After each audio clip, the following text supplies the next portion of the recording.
We have another suspicious case to talk about. Guess where? You'll never guess. Yeah, it happened again in Spain. What is happening with the Guardia Civil?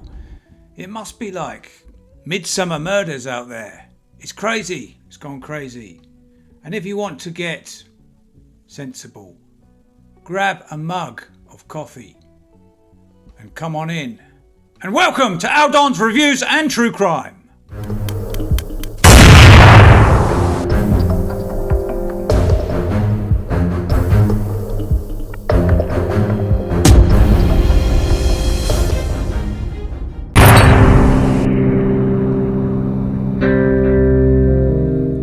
We have another unfortunate death to review.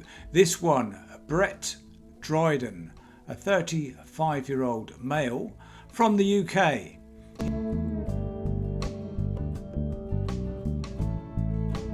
He lived in Spain, in Almeria, the Costa del Almeria.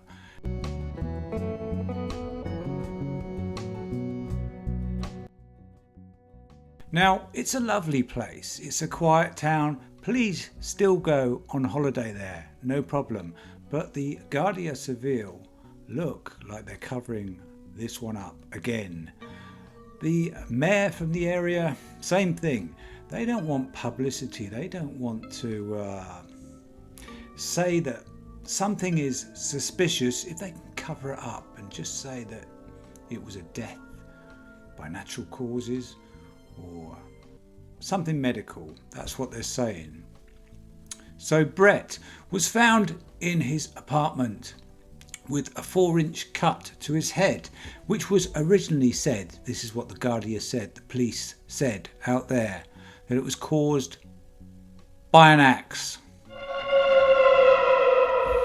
Now, why wouldn't that set off a full-scale investigation? It's because the Guardia don't like investigating things. The English police don't like it either. Interpol won't be involved because it's not connected as something majorly big. And I don't think they look into full investigation things in Interpol. They're interested in issuing warrants and trying to go and fetch people from other countries that have run off or something like that. But in my experience, which is probably limited. Right, so they said cause of death was a pulmonary embolism in the lung. That's basically a blood clot. So the blood is clotted and stops the blood from running in and out and doing its job, in layman's terms. But an axe wound to the head. Now, we could walk away from this case and not talk about it. But what was involved? What was involved? What do you think was kind of on the fringes of being possibly involved in this case? I'll give you another guess. One guess? Yeah. Rugs. Game over. Have to say that apparently because YouTube don't like it. And they don't let people view if you say the other word, but I don't know why. It's just a normal word. We should use that word, but never mind. I'll say rugs. So he was selling cannabis. No. It was in Spain, remember in some countries it's legal. If he was doing it in the UK, he could face severe sentencing if he was found guilty of selling that drug. But over there, it's I think they blinker it onto the medical benefits of cannabis. I think that's what they do. I don't know whether I don't know. In Amsterdam, it's smoked in cafes and it's pleasure. Well, not for me, but it stinks. I don't like it, but people like it and they're allowed to smoke it in cafes in Amsterdam.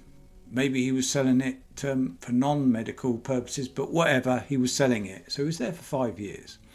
So he must have been doing a roaring trade.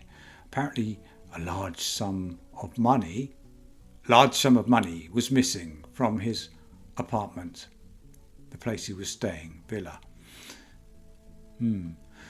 Another thing, this came from the Guardia and from his mum, Sandra.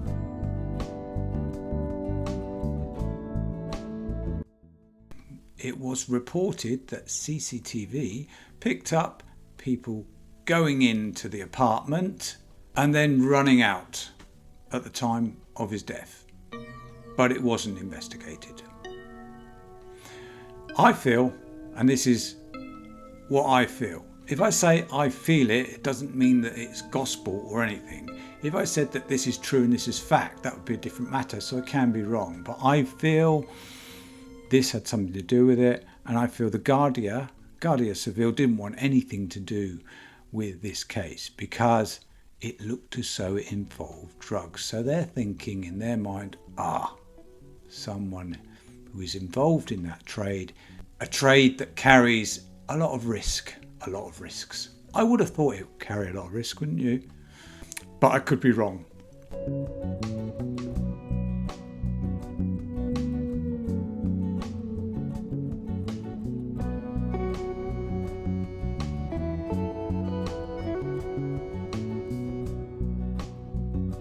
I put the pictures out. If anything jogs anybody's memory, or anybody was out there who saw something, knows something, then report it to, I'd say, the correct authorities. I'd say over here, possibly. But I don't think they do anything out there, but over here. And the mother hasn't heard anything for 6 months because this happened about a month after the Slater tragedy of him walking off a cliff. We won't go into that one. That's another case. I think we've done that one. So Sandra living in the UK with Rob. That was Brett's stepdad, and he was pretty close to him. And they want answers. They both want answers. So do we, really, don't we? So do we. So perhaps if we spread it amongst social media, it might jog some people's memory who may have been around that area, or it might push the police into doing something, perhaps an investigation, a proper one. Again, CCTV, phone data, murder weapons, forensics, whether the forensic team went in there, who knows, probably not. So Brett Dryden, 35 years of age, very young. Okay, appearance-wise, we can see him on the photographs, 5'5", quite stocky. Apparently, he would have put up a fight if challenged. So it would just be nice if we could get some answers and just know that something was happening rather than big fat zero. So my heart goes out to Sandra and Rob and his family, and I hope something is done about it. It needs to be done. What do we think? Put down in the comments if you think this one is open and shut and we should leave it alone, or whether we should have, we, social media, and you, the viewers, and also the authorities, the police, do we all need to have a good look at this one? Thank you for watching. Please like and subscribe. I do also have a second channel, Don's Courtrooms, and I'll be placing other videos on that channel as well. It's good to have a backup channel as well, especially when you're talking about intricate cases on true crime, and one can be a bit lighter than the other perhaps, and if it is too heavy for you, when you lay your head back on that pillow tonight, please don't have any nasty dreams. Thank you.